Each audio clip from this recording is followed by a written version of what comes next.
O çağlarda Margo'nun apısını tepip elişiga, Yishu'nun aqıllık ekanligiga, məşhur kişiler haqqidagi hikoyalarga cho'nqur ishinatdik.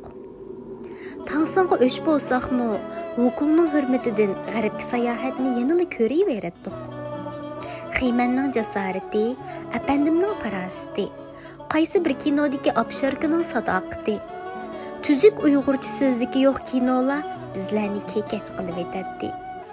Sakuragini do'raydiq, taqirbash bo'lsaqla Ronaldoga o'zgaralaymiz deb o'ylaydiq.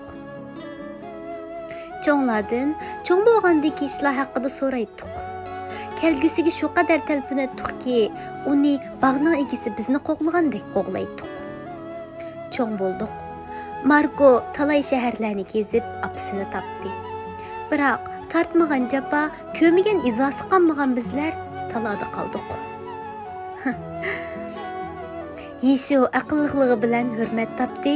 Biz o'qigan kitoblarimiz sabab paynak boshliqimiz oldida baloga qoldik. Shuni tushundikki, mashhur kishilar mashhur bo'lmasdan, balki talaylik ekandik. Kim u Wukong deganlar?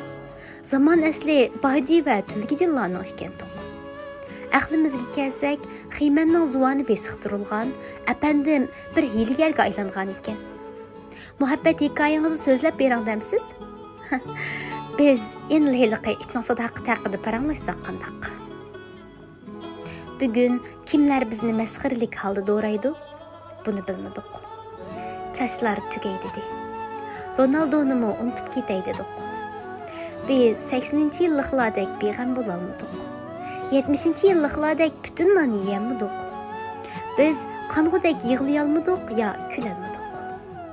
Biz bemalol so'yilmadik yo so'yalmadik. Biz yashayolmadik yo o'lolmadik. Biz alvun kabi g'oyalarni, o'zimizmi tushunmaydigan shuarlarni, o'lcham, ramka kishanlarni, rivoyatlardagi muhabbatni 30 yilmadi yildik. Oxiri yanala turmush degan tog'ning ostiga gaz bog'lagan kalpuklarimizni tishlagancha umidsizlik, beqovullik, harg'inlikdan o'layli dedik.